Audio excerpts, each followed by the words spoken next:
সালাম আলাইকুম। আমরা আছি ব্রাহ্মণবাড়িয়া থেকে বিশ্ব রোড থেকে আইয়ে সরাইলে এটা হলে গাইবি মসজিদ নামে পরিচিত।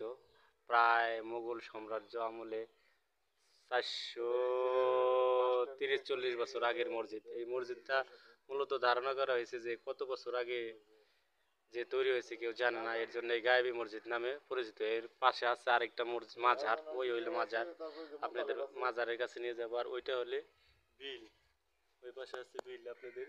এখন আমরা যাচ্ছি এর পাশেই মাজারের কাছে, এটা হলে পাশ দিয়ে যেতে হয়। এর পাশে আবার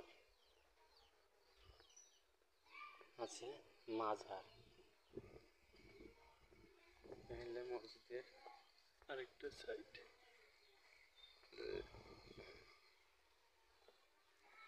এই হলে মাজারটা অনেক বছর আগে